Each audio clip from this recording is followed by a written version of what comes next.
right, guys. Hey, welcome. It's the number one podcast. I'm your host, Coach Jake. Hope you guys are doing good today. Super excited to be in here today. Uh, just going to look at my notes. Mastering the hybrid hustle.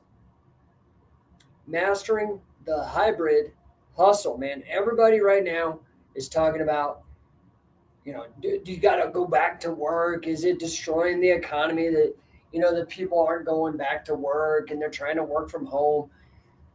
I'm curious, first of all, how many of you guys, if you get a chance, while we wait for people to come in here, put in the chat how many of you guys are actually hybrid workers. I don't even know if any of you guys are hybrid.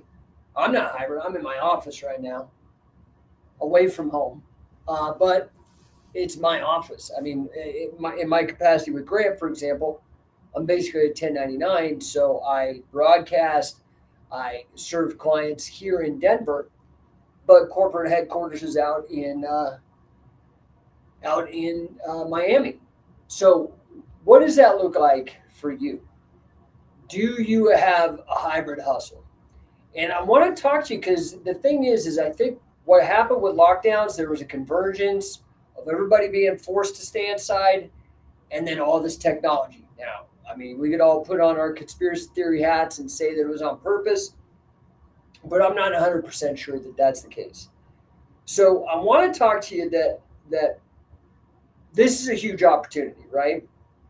This right now, hybrid hustling is a huge opportunity for everybody. And forgive me as I run through this, but here's some of the hybrid work stats. Okay, 83% of employees now would prefer hybrid work than getting even paid more money, but they have to work in an office. Okay, because maybe it's the time on the commute, maybe it's they're able to do more stuff at work, maybe because they could slack off at home. I don't know without the boss being there in the office. But we do know that 83% of employees prefer it over increased pay. So, for those of you who are looking to hire help, maybe the answer is to do so. Problem is, let me just tell you something from my experience. You're going to be at home like, oh, yeah, I'd rather not get paid. Well, guess what? Then I'm going to go all the way to Pakistan or the Philippines. I'm going to go on like Upwork or Fiverr or one of these things. I'm going to go hire somebody for, yeah, okay, you'll take 20 instead of 25 bucks an hour. Well, guess what? The Philippines will take $8. And I'm going to be real, they're hungrier and they are probably just as well trained as you. Plus, they're going to be way better at doing the hybrid thing, probably. I mean, or I have a good chance of finding them. Another piece of interesting info, companies implementing 4-day work weeks and flexible hours are seeing massive talent advantage. Of course, less work over more work, you get the same pay or what, My problem is this. The American dream is not going to be built on a 4-day work week. So as somebody who's an entrepreneur and realizes how much harder these things are than what we tend to make them seem to appear, this is going to be a challenge. So from a hiring standpoint, you're not going to get much work done in 4 hours or 4 days. Just being real. Like you're not going to get it done. Another interesting piece of information, 53% of remote capable employees prefer hybrid over 27% prefer pure remote. So there's actually on both sides. People are preferring the hybrid over full-time being on the location, and people are preferring the hybrid over full-time being remote. So what are the advantages here? And why wouldn't we want to embrace it, right? There is this big shift. Now, what if I can get the best of both worlds? What if that's what is really so amazing about this hybrid hustle? So again, all you guys out there, I don't know if you're currently doing hybrid work. I think it is moving in that direction, or are you working at home? Yeah, just curious.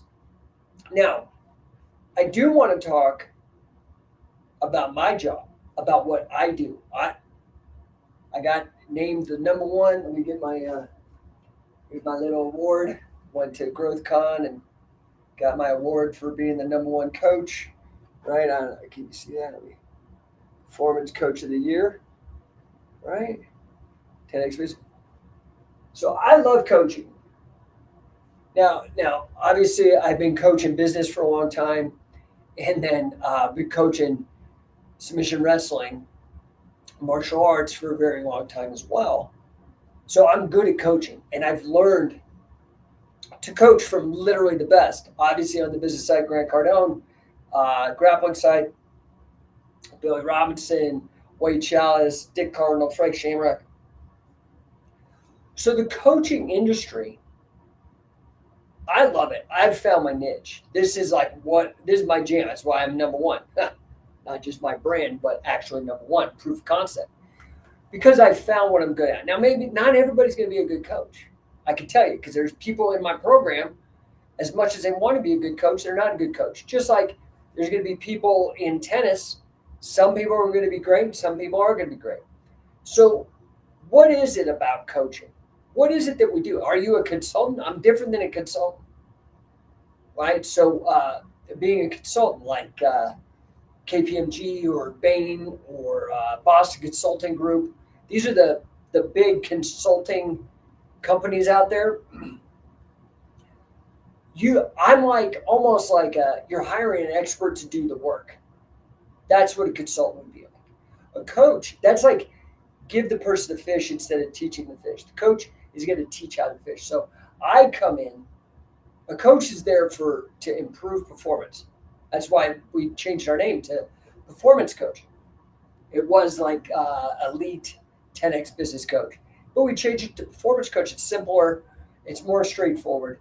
It's about getting you results, right? So the coach, Bill Belichick, crazy sugar daddy little chick aside, I don't know if you've seen all that nonsense. His like girlfriend who's like 20 or something. But Bill Belichick is the coach, and he's not Tom Brady. Tom Brady's out on the field, but both people are important to the team to get it happening. Why? What do you think is the advantage of having a coach? Why do all these top performers in athletics and in anything that's performing oriented, like singers, why do they have coaches? Well, one, it is the expertise that the person has in that particular field, obviously. So game planning, strategy, things of that nature. Two, accountability. Accountability. Somebody who cares about your success as much, if not even more than you do. Most of us, the only person that does that, and then that's not even everyone. Sometimes parents suck. But for a lot of us, the only person in our lives that want us to do better than they did is maybe our parents. This is the role of a coach. An extra person to help you win. It works. It's not disputed. Coaching has been around forever. As such, people are starting to realize this and applying it to other performance fields, in particular in business. This is where I have moved. I had such a strong background, such great training, such great mentors, such great coaches in grappling, wrestling, martial arts, that stuff, that I was able to take those principles and apply it to my professional experience in business, software, entrepreneurship, mathematics, financial mathematics, my master's in financial engineering, and take the two and merge them into one. Does that make sense? So there is a big market for this. The coaching industry is projected to reach $7.21 billion in 2025. So over $7 billion just in coaching. It has grown 62% just since lockdowns, 2019 actually, but so it's grown almost double, not quite, okay, but 62%. Online coaching is projected by 2032 to go from the 7.21 it is now, projected by 2032 to go to 11.7 billion. I just want one of those. You guys can keep the other 10.7 billion. I just want 1 billion. in coaching. But hey, I'm number one. I'm working on it. Right now, as best they could count, there are 109,000 coaches worldwide, and 34,000 are in North America. So the whole world, there's 109,000 coaches, and a third of them are in the United States. Average hourly coaching fee, $244. Mine's a little higher than that, but that's because I'm number one and the results I get. By the way, if you're interested, you can always go check out numberonecoaching.com. Here, let me just throw that up here so you guys can see it. Let me throw that. Boom. Here we go, numberonecoaching.com. Check it out. You can see the case studies and the testimonials and the results that I get for people. So again, average hourly is just under $244. If you're going to be a coach, again, not everybody can be a coach. If you're going to be a coach, you got to get results. You got to get wins. You got to put points on the board, okay? Or you're not going to make it. So if that's not your jam, and not everybody's a visionary. Some people are implementers. Not everybody is a quarterback. Some people are defensive end, right? Some people are center. Some people are forward. Some people are tall. Some are short. You got to go. Some people are analytical. Some people are charismatic.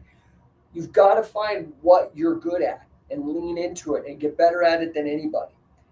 99% of individuals and companies coached report satisfaction.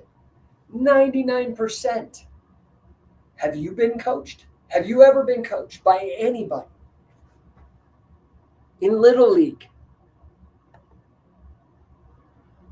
in martial arts, in business, at your job. 99% of those polled, according to this, report satisfaction. Okay? And going from 109 coaches today, by the end of the year, it's going to hit 167. 167,000 coaches by the end of this year. So that's a 60,000 person increase. That's huge. That's like more than 50% growth. So I suppose it's growing at a 3.7% compounded annual growth rate, because we are in the field of what's called professional development, right? A coach is there in terms of making you better. So business coaching, in my particular, I'm with the C-suite. I'm very good with the C-suite. I'm also, with the higher level executives, getting them going. I have a number of them, and I'm not talking six figures. I'm talking 7, 8, in some cases 9-figure revenue companies. Okay, that level is a lot of pressure. You have to get numbers for people. Results are the number one most important thing that a coach delivers. Of course, there's facilitating of information, brainstorming, game planning, and accountability. But all of that, if it doesn't come into results, you're not going to make it. You won't make it as a coach, right? And I get it. Yeah. Oh, AI. I created an AI coach. Maybe you're one-off type of guy like Elon or some guy who's half a computer himself. That'll work, but you need another human being. It's like asking for like an AI parent. You need somebody who actually really cares and is fully invested in you. That's why you pay them. So they're invested in you. If you don't pay, if people don't pay or you don't pay them, they don't pay attention. It works on both sides. Okay, incentives matter. So let's talk about, for me personally, I think coaching is an excellent hybrid hustle. I do it in person. I do it over the internet. When I go travel, I travel a lot for this business. When I travel, I'm able to just jump on Zoom coach my clients, get up to speed. As long as I have the internet, the hybrid thing works. But how do you get clients, right? Well, that is the practice of marketing and sales. And that's a big part of business. Now, I'm constantly telling people about the power of influencer marketing. That's why I don't do paid ads. I very rarely, every once in a while, when I'm really pushing, but it's the last thing on my list of shit to do is a paid ad because they don't convert typically. I'm just out there trying to make sure I'm totally covering everything. Marketing wise, I focus on the things that, for example, influencers focus on. So this whole idea of influencer marketing, huge. You need to get clients. And I talk to my own mentees about the same fact. For example, we just here, I'll tell you right now. Let me go to it right now. Instagram, Scientific Wrestling, 185 or no, 186,000 followers. 186,000 followers. That is real influencer marketing, right? I have more than a lot of MMA guys. Now, there's guys that have more than me, but I'm not even on those stages. How am I doing that? Why would I do that? So, influencer marketing, just some interesting stats, projected to reach $32.5 billion this year. There's been a 35% growth rate in influencer marketing with a 33% compounded annual growth rate. And over 80% of marketers confirmed that influencer marketing is highly effective. What is influencer marketing? Well, that's the person you see that just goes to the gym, takes video of themselves, posts it up online, and maybe you see that, like, and now I'm just going to be real here, the good-looking ladies, they get engagement easier than a lot of the guys do. It is what it is. I'm not making any other statement other than that. It's just what it is. What you see then is these girls doing the exercises. They look great, kind of maybe posing a little extra sexy or whatever, and it grabs attention. That attention then they try to transform into money through, maybe they're monetizing in the case of YouTube, but also like sponsorship deals. Hey, give me some money, like Scientific Wrestling, have 185,000 people. Give me some money, I'll put your product up there. For example, the way that we use that influencer marketing is that if you were to become an affiliate, right? Let me show you the affiliate page. If you were to become an affiliate of Scientific Wrestling, you can go check out the page right now. QuantumCatchWrestling.com is our affiliate page. If you went over there, what I've done with our affiliates, we have people from Italy all the way to Hawaii affiliates. And I'm like, guys, just film your school and upload to the Dropbox. And I'm going to push it out to the 185,000 people. That's a free perk. That's 185,000 people that would never have known they would have existed. That marketing is, how else are you going to get in front of 185,000 people? Well, you could pay a lot for ads. You could pay an influencer to post. And in this case, this is a perk for becoming a member of Scientific Wrestling, right? So Meta, right, Instagram and Facebook is capturing 64% of all global ad spend on social media. Now, I'm here to tell you, I'm not a fan of ad spend on social media. And not until you have a big fat budget. You should be making a couple million a year top line revenue before you really do. Otherwise, the key here is just putting out as much stuff as you can. More than you think, 10 times more than what you probably think. Digital ad spending now accounts for over 65% of total advertising. And believing that means over TV, over print. So if we had a pie chart of all the places where advertising is bought, 65% or more is bought in the digital space. Why? Because we're constantly on our phone. But the problem with that, in my opinion, is, and you could look at this in your own experience, How many times when you're in bed or on the toilet or whatever, wherever you scroll, your average person sees 1,500 ads a day or something crazy? You don't think you're inoculated? To get attention, ads are going to be very, very difficult, and especially to get the kind of frequency and the attention just from paying. Instead, I increase your frequency and be creative.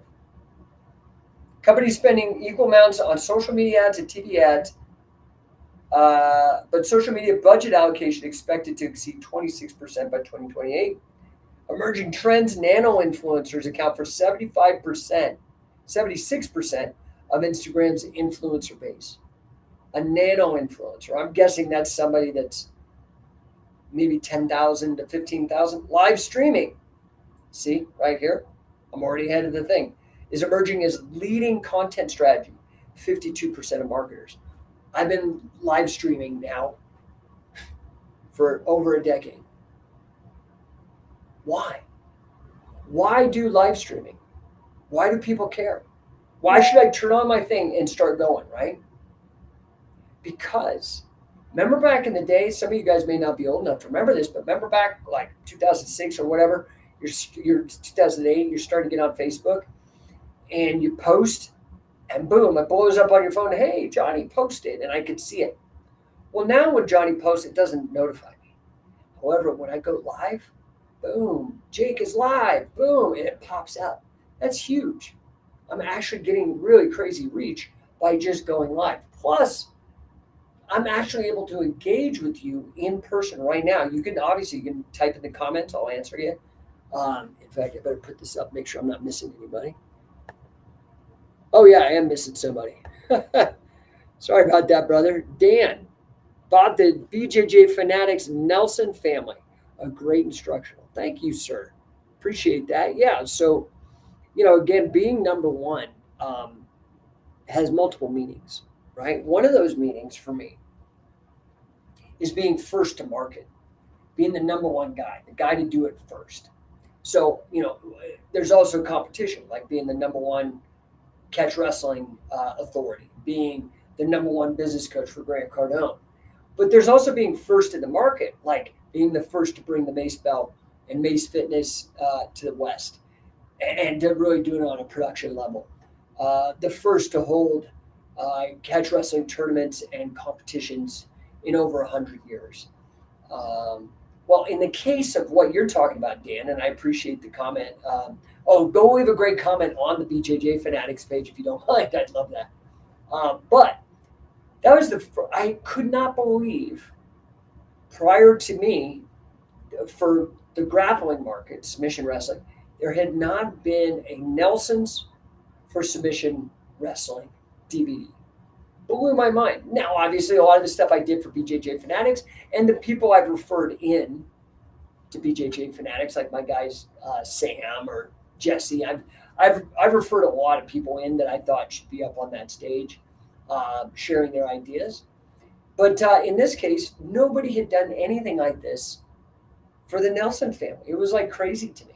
So it was all these ideas and concepts were kicking around from when I was younger, and with some of the strategies and tactics I used, some of the stuff I was taught by my coaches, in particular Billy and Wade, and then I merged them. And then I found my guy Jesse, who had been really stellar on going even further and taking them into the submission game. Right? Remember this.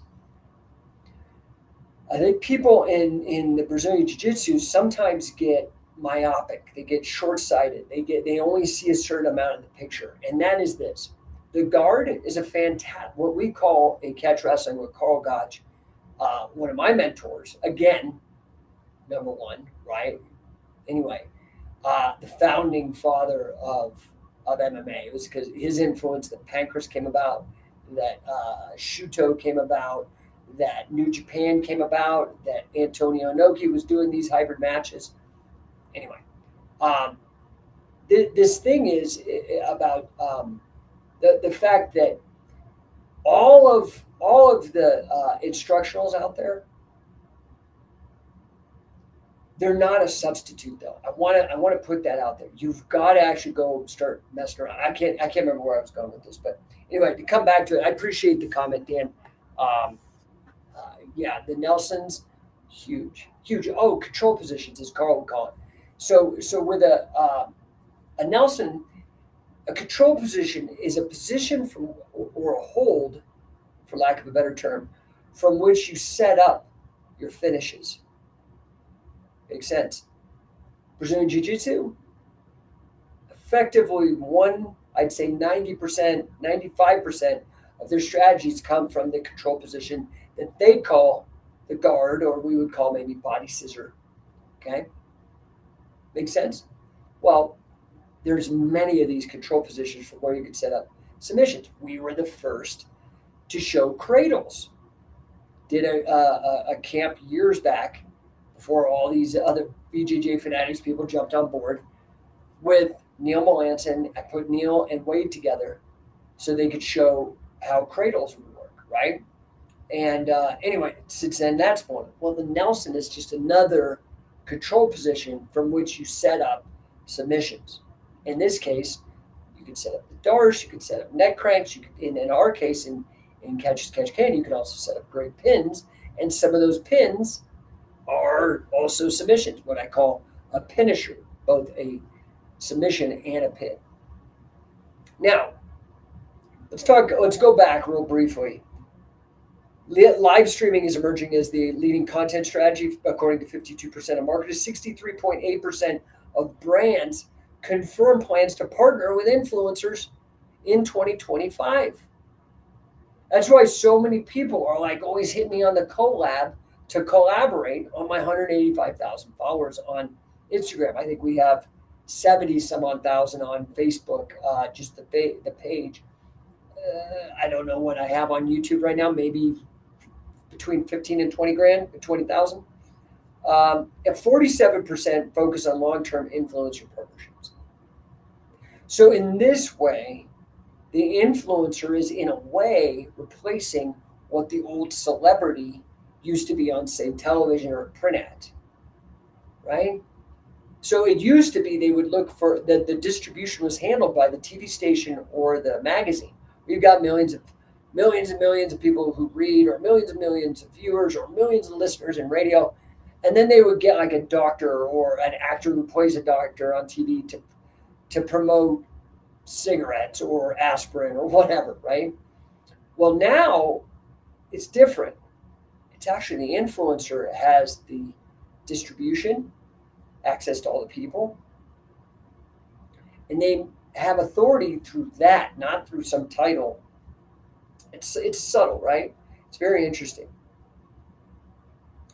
So I want to talk about, how do you leverage this now? How do you leverage the fact that 80% in the case of coaching clients now receive coaching virtually?